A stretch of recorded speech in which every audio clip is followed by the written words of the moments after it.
Hello and welcome to the National Forum on World Ankylosing Spondylitis Awareness Day, organized by Voice of Healthcare and powered by Zydus.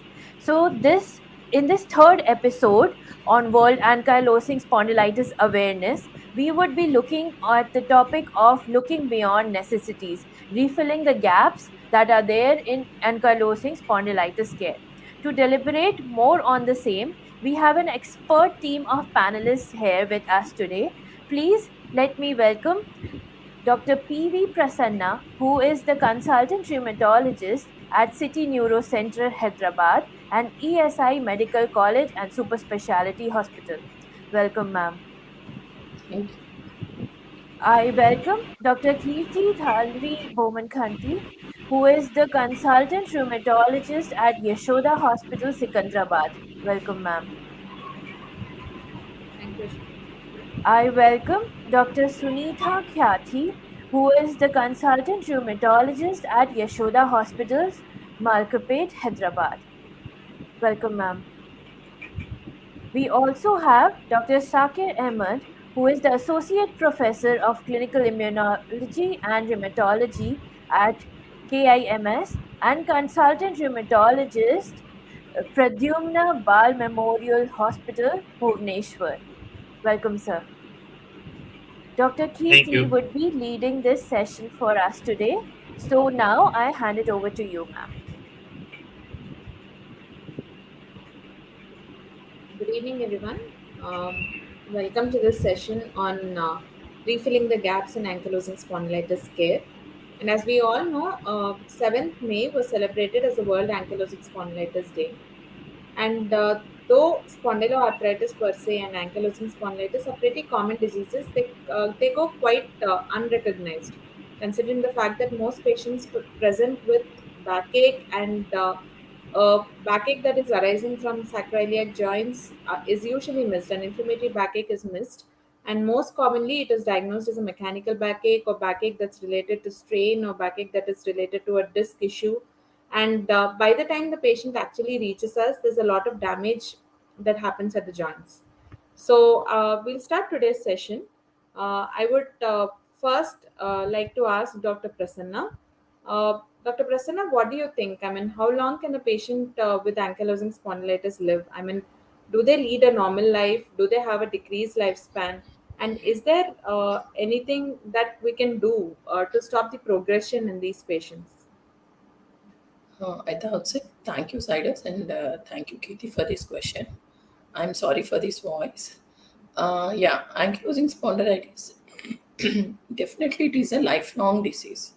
However, the patient can have a long life provided the disease is identified or diagnosed early and started treatment at an early stage. So, when compared to the life expectancy with the normal population, the life expectancy of patients suffering with ankylosing spondylitis doesn't differ much. However, the life expectancy also depends on associated comorbidities or complications associated with unchecked disease. So, to increase the survival of these patients, we have to diagnose the disease at an early stage and start the treatment promptly. Once the diagnosis is made, quickly we have to check or we have to assess the disease activity and address the poor prognostic factors. Suppose if the disease is had its onset at an early age, or it has an early hip involvement, or a patient with high inflammatory markers, which are so called as poor prognostic signs, in these patients, the treatment policy should be very aggressive to get the disease under control very quickly.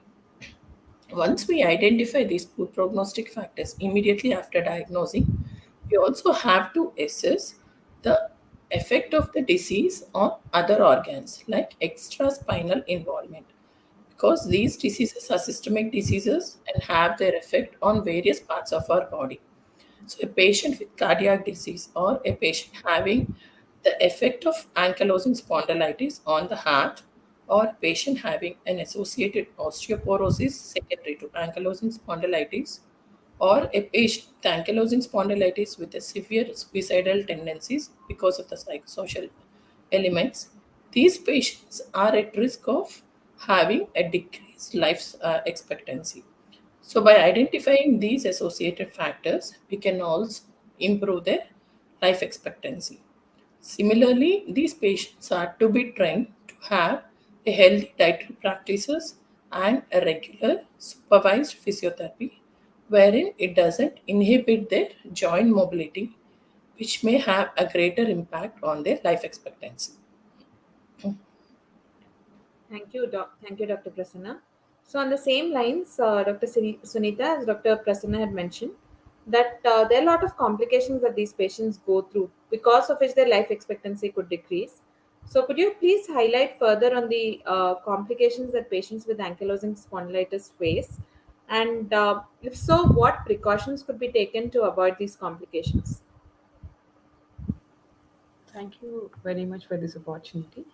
And about the complications of ankylosing spondylitis, they're basically because of two things. First one is because of the damage, because of the chronic inflammation, and the second thing is the persisting inflammation can lead to some extra skeletal manifestations, as Dr. Prasanna just told. So coming to the damage related complications, if we see, these complications, I have to emphasize that the complications are not same for everyone, and the complications do not occur in every patient. Because whenever, if at all, if the patient is having severe disease, what happens is, as a process of healing, there will be formation of the new bone. So, in an attempt to heal this new bone, what it does is it bridges the gap between the vertebrae, and eventually it leads to fusion of certain sections of the spine. So when such fusion happens, what happens is there will be posture basically will be altered. There will be lordosis of the cervical spine, or the backward bending, or the kyphosis, we call kyphosis of the thoracic spine. That is forward bending of the spine. Because of that, what happens is there will be loss of posture and loss of balance in a long run. And the other thing is, whatever I have said, that the fusion, if it happens to certain part of the spine, that restricts mobility in that particular region. And if this fusion happens to the rib cage, there will be decreased in the chest expansion, and that we call as a restrictive lung disease. Apart from these damage related complications, these patients, if at all, if inflammation is not controlled properly, it would result in some other organ involvement. So primarily, and to re-emphasize that it doesn't happen for everyone, the involvement may be to the kidneys. In some patients, what happens is there will be certain conditions called amyloidosis or IgA nephropathy, because of the persistent inflammation in the body, wherein we have loss of protein in the urine, or sometimes there will be blood in the urine. So these patients may develop later on, like if the inflammation is not controlled, they may present with some like leg swelling or body swelling. Another complications would be complication of the nervous system. This is basically because when there is fusion which is happening, or because of the inflammation, there are some layers around your spinal cord, that is called arachnoid membrane, which gets involved, and sometimes that leads to involvement of the nerves. That in technical comes, we'll call it as like 𝐏𝐫𝐞𝐻 syndrome, which can result in like the weakness of the legs or weakness of the limbs. And the other involvement would be like involvement of the heart mainly. So it involves the big vessel that is called the aorta, wherein there will be inflammation of the layer of the aorta. So it leads to regurgitation, that is backward flow of the blood, because of the dysfunction of the valve, which helps in the forward flow. So that may result in some kind of chest pain or breathlessness. So these are few of the complications. Apart from that, the important complications in a long-standing disease is the osteoporosis. That just Dr. Prasanna has said that. So osteoporosis is a condition wherein you will have decrease in the density of the bone, which leads to fractures with trivial kind of trauma. So all these complications can be prevented or to be minimized to some extent, if at all, if the inflammation is under control. Like detecting the disease very early and taking a regular treatment will help in decreasing these complications to certain extent. And the mobility related things, basically the spine mobility or the chest mobility, that can be decreased with the help of good exercises, supervised or home based exercises. Thank you. Thank you, Dr. Sunitha. Um, yeah, Dr. Sakir. So, with whatever Dr. Sunitha told us, it's quite obvious that in the long term there would be a lot of radiographic damage if left untreated, and inflammation, persistent inflammation itself would result in a lot of articular as well as extra-articular damage. So, do you think by detecting the disease early, we could decrease the severity and the damage in the long term? And if so, what would be the best methods to detect ankylosing spondylitis early? Thank you, Dr. Keerthi, for this opportunity. Dr. Vijay and Sunitha has already covered these two questions, at least the first part of it. And I would like to focus on one part, that is the cardiovascular part. Because of the prolonged inflammation, what happens? All the arteries in the uh, body get thickened, what we call atherosclerosis. And this occurs, as Dr. Sunita said, in the aorta, which is the biggest blood vessel coming out of the heart. And that can cause the blood to go return back to the heart, aortic regurgitation. And similarly, the arteries supplying the heart itself also can be affected. The small arteries which supply the blood to the brains can be affected. So people with ankylosing spondylitis, if not treated, can also have increased incidence of stroke, which is interruption of blood supply of the brain, or they may have even a heart attack, that is interruption of the blood supply to the heart. That is the cause of more increased mortality. As Dr. Vijaya said, they have a slightly decreased lifespan as compared to the normal people, because they have a higher incidence of having this mortality based issues such as stroke or heart attack. And obviously the kidneys also may be affected, the nerves may be affected. These all have been covered by the previous speakers. So why does this happen? Because there is an ongoing inflammation. So to answer the first part of the question, if we can remove that inflammation, possibly we can remove all these complications. It has been shown, because today we have so many different types of drugs. If we control the disease activity adequately for a long time, because these diseases are not like, oh, we'll treat for 1 month and forget the patient. We have to have a bonding with the patient. We need to understand the patient needs to understand what we are trying to do, and that bonding is very important, so that we can treat to target that this is the control we want. This we want this much control over the inflammation. And if we can do that for a long time, yes, definitely we can look at the evidence for different drugs.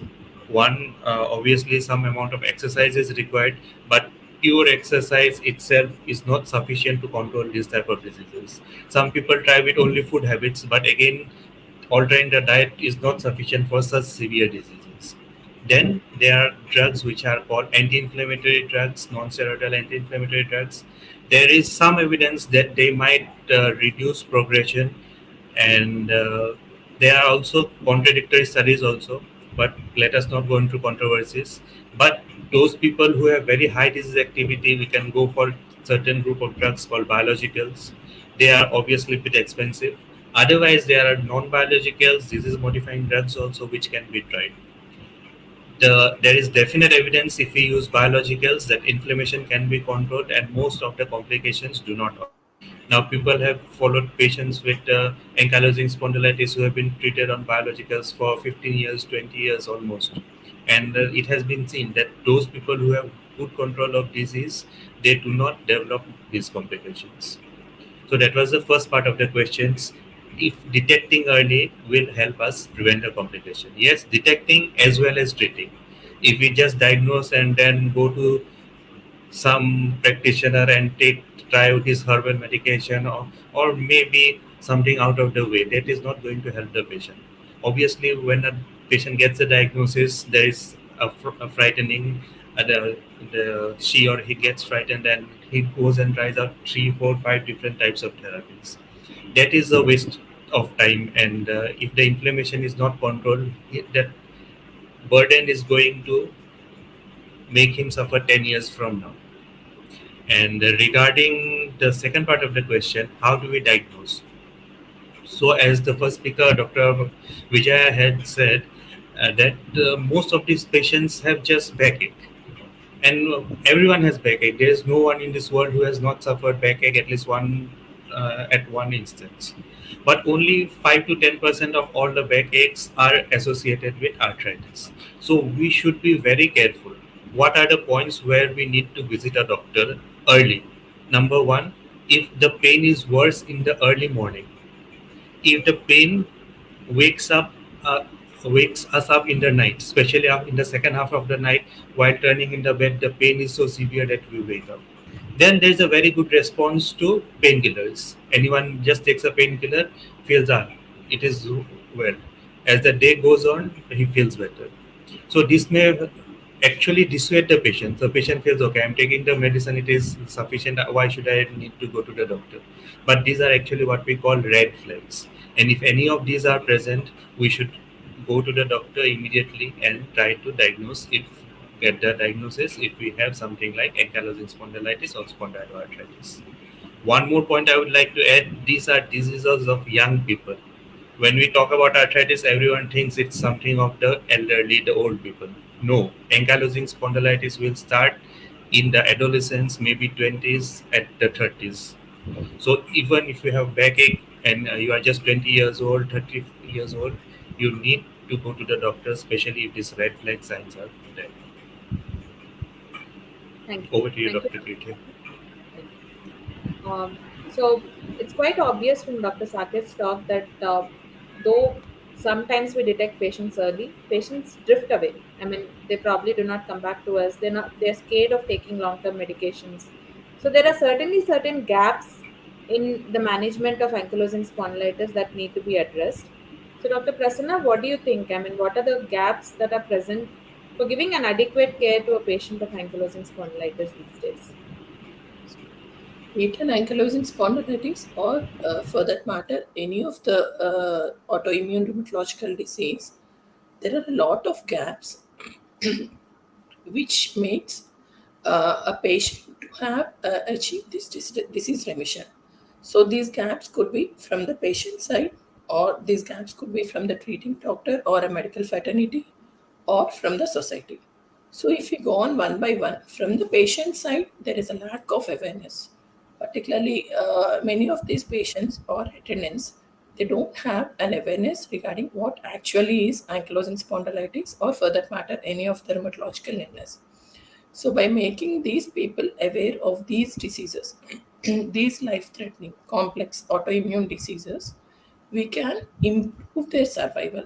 So, for this, we make sorry, for this, we may have to sit with the patient, discuss about the disease, its prognosis, treatment options, and the associated complications if not treated. So, patient awareness about these diseases definitely plays a role in achieving remission in these patients. Similarly, we have to cut short the fear about the treatments which are available for these diseases. So many of these patients have a great fear about the side effects of drugs. Particularly, they may have a fear of NSAIDs, that is painkillers, but still, knowingly or unknowingly, many of these patients use long-term painkillers for their symptom relief. However, in ankylosing spondylitis, yes, NSAIDs definitely play a role, but long-term consequences of prolonged therapy, definitely we need to address it. Similarly, the side effects of other drugs, disease-modifying agents like sulfasalazine or biologics, should also be addressed when the patient is diagnosed early. So, from the patient side, we also have to counsel them regarding the long term consequences. So, this is definitely a gap in treating these patients. And second thing, from the medical fraternity, yeah, it's definitely our job to increase awareness. We have to raise our voice to create awareness about these long term complex multi system involvement diseases, by which we can treat them very effectively. We can pick them at an initial stages, and we can treat them to attain the disease remission in very early stages. And most of these patients should also be counseled regarding the long-term complications in the time in means of their disability, which is because of their poor functionings. These patients should be educated, like supervised treatment programs or supervised exercise programs wherein we can have a control over their disease, not only over the disease, but also we can directly supervise their treatment. We can assess as early as possible the flare rate in such patients. And from the society point of view, yeah, certain drugs like biologics, which are very costly. So for a country like India, these drugs, they remain like a very costly for socioeconomically underdeveloped, poor patients and all. So for these, we have to include such diseases in certain insurance policies, wherein the insurance, government insurance or a private insurance, they claim for these diseases so that the patient can have an affordable treatment. So by making the treatment very affordable for each and every patient, be a rich, be it a poor patient, so increasing the treatment effectiveness we can attain by making these costly drugs available to each and every patient who are in need of them. So, and definitely we also need to have a patient support group programs. They should be involved in all the patient support groups wherein they themselves can identify their problem, discuss with the peers or other colleague patients. They can also discuss with the doctors. So these are some of the gaps by which we can reduce the severity of the illness, and at the same time we can reduce the spread of the aggressiveness of these diseases in these patients.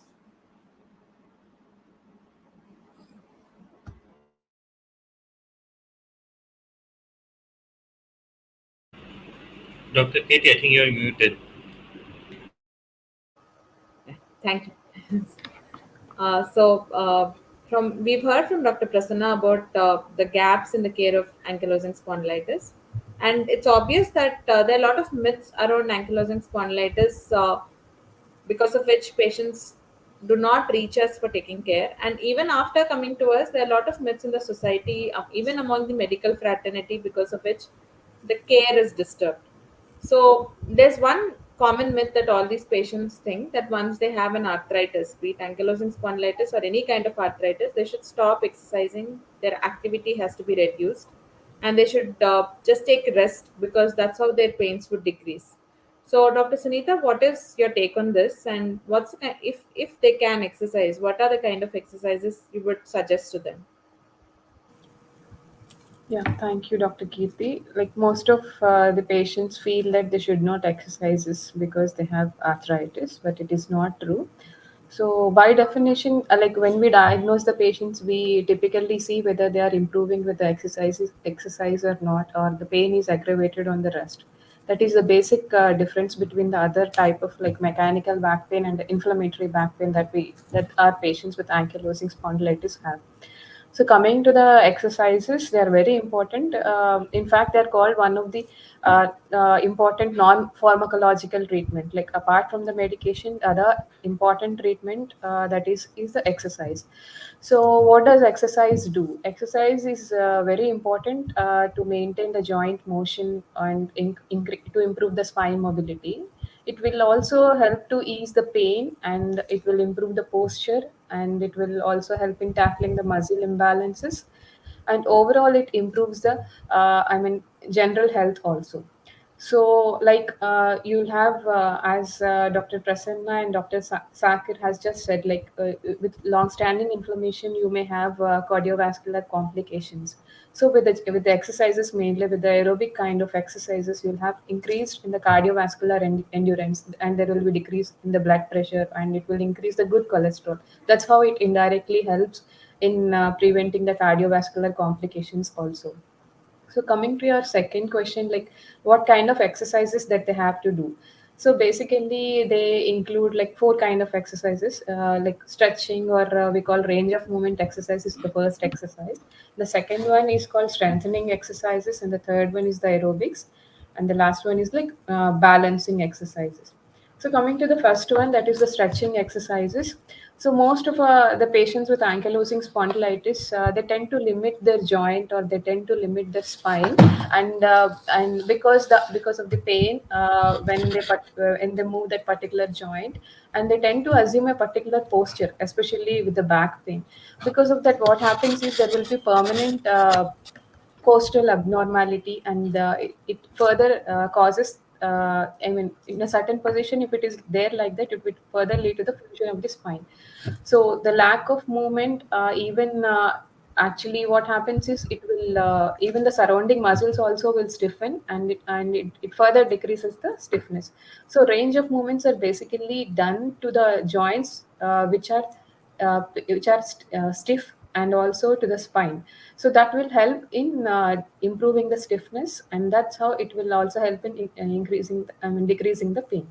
So the second one is like the strengthening exercises. Strengthening exercises are basically performed to they actually what they do is they increases the strength of a muscle. In turn, it improves the joint movement or the spinal movement. The other kind of exercises are the aerobic exercises. So these are the activities basically performed to increase and they're performed for a particular duration. When they are done for a particular duration, what happens is it will increase the blood flow to your heart or blood flow to your lung. So that's how it increases your cardiac function or your lung function.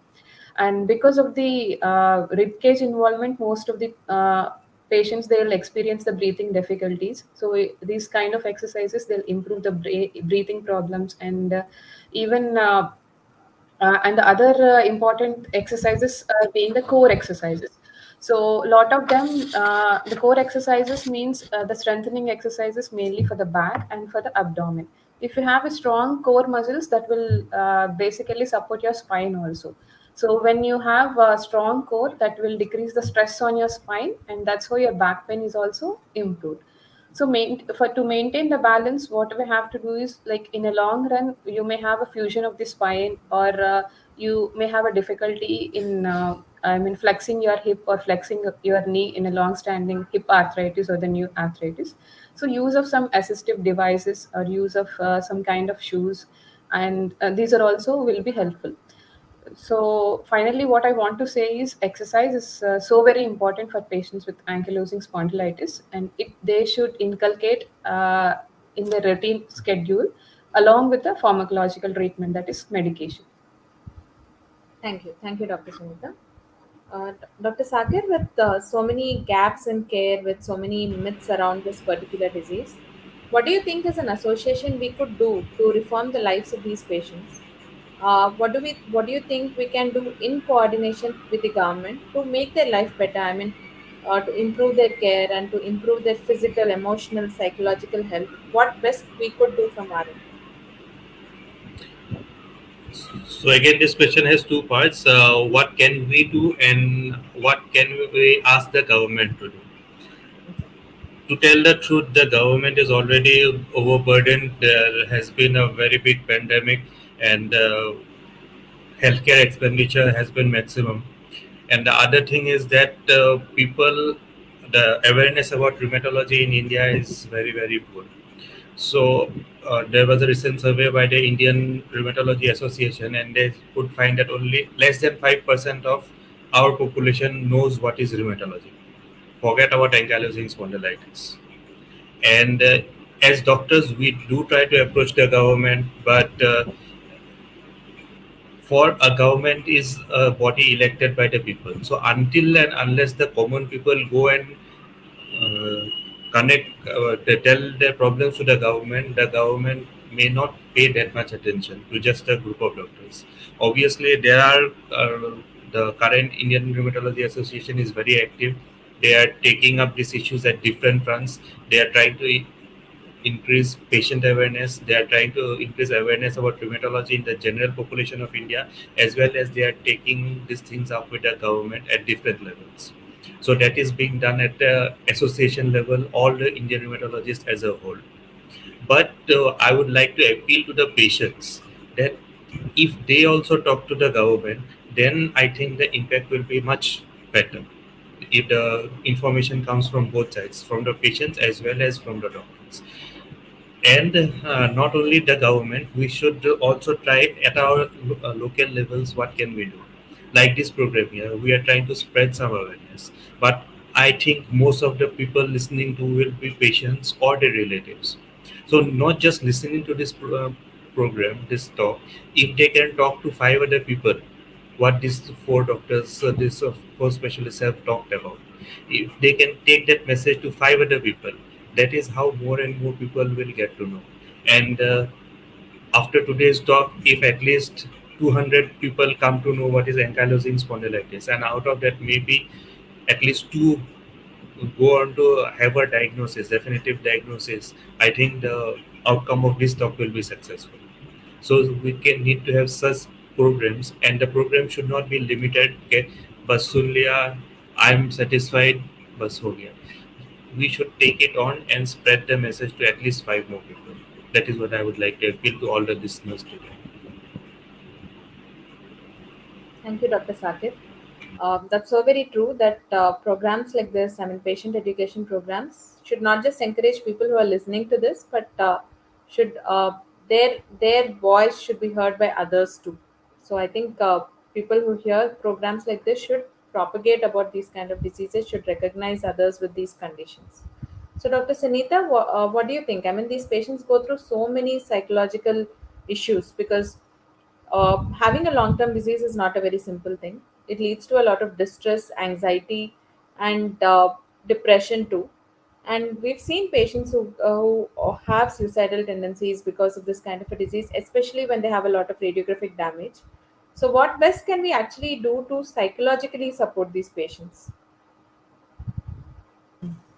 Yeah, as you said, because I mean, ankylosing spondylitis or any kind of the chronic rheumatological diseases, because they are going through this pain for a long time, they will be emotionally disturbed. And so, for this, what we have to do is, I mean, whenever, I mean, and even the caregivers, I mean, there is some kind of encouragement and support has to come from the caregivers as well as from the doctors and also the society.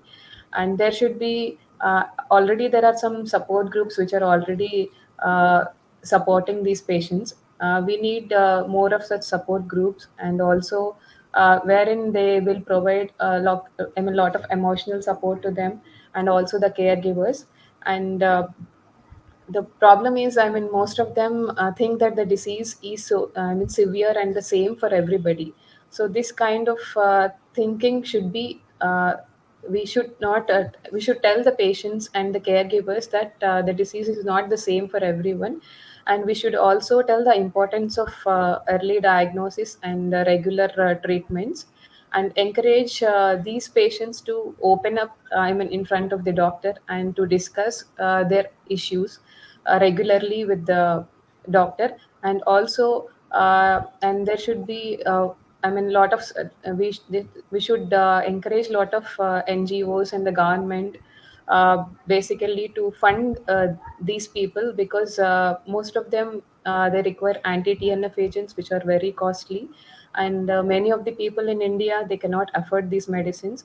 So there should be support groups which and NGOs which should come forward and help in increasing the awareness and increasing the need for the need increasing the need for funding these patients. That's right, Dr. Sunitha.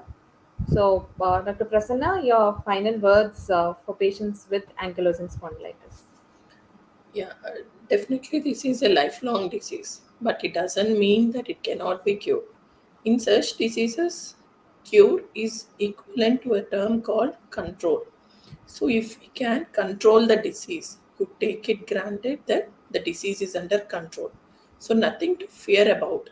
You have your voice to speak about your problem to your primary physician or to your consultant, to your family, and also to the society by means of your support groups. So, nothing to fear. This is a disease where you have disease.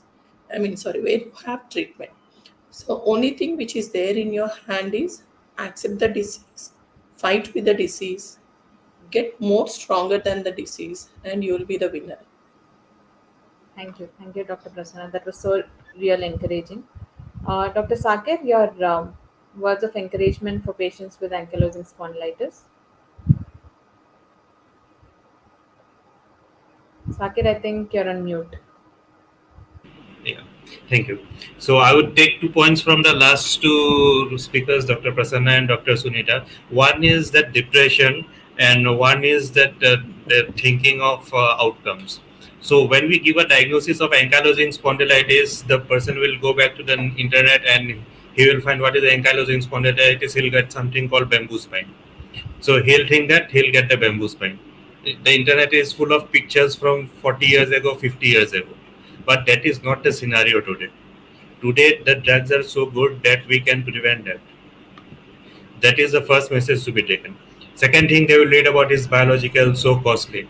Yes, if you go to the United States, 90% of patients with ankylosing spondylitis will be on biologicals. But in India, I think 20 to 25% only require biologicals. We Indians are very good at jugaad. So even if we don't have biologicals, we are using so many other drugs, and with the other drugs also, we are successfully controlling the disease. So it doesn't mean that angspon is equal to biologicals.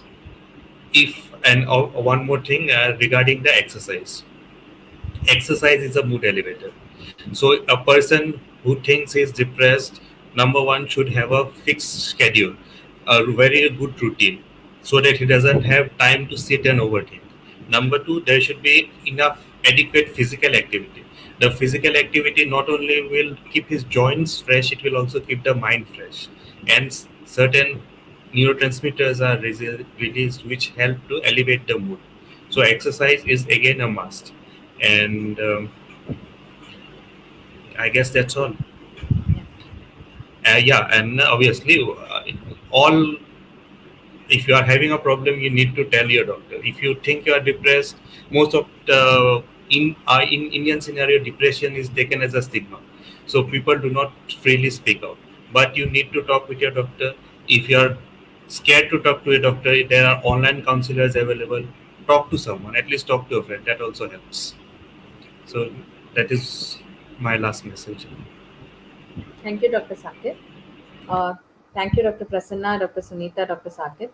Now, we all know from this session that ankylosing spondylitis, if detected in its early stage, that is when there is spondyloarthritis without any radiographic damage, in the long run could prevent a lot of inflammation and its associated complications, not just at the joints, but even at the other organs like the heart. And unfortunately, because of a lot of gaps in the understanding of the disease today, and because of lack of awareness, because the disease is not more visible in the society, a lot of patients reach to us by the time the radiographic damage has occurred. But even when some amount of radiographic damage has set in, we could still improve their mobility, we could improve their disease activity by the currently available medications. And I think in the long run, I mean, with more and more sessions like this, and also by patients themselves forming groups and sharing their experiences with others, and making the disease more visible, it would be possible for us to get a stage where we could detect this disease at a very early play part of the disease. In the early part of the disease, we'd be able to diagnose it, and then in the long run, we could definitely prevent damage. Thank you, Zydus, and thank you, Voice of Healthcare, for inviting us and giving us this opportunity to make this disease more visible, and for patients to understand the disease more on this World Ankylosing Spondylitis Day. If you have any questions, we would be willing to take it.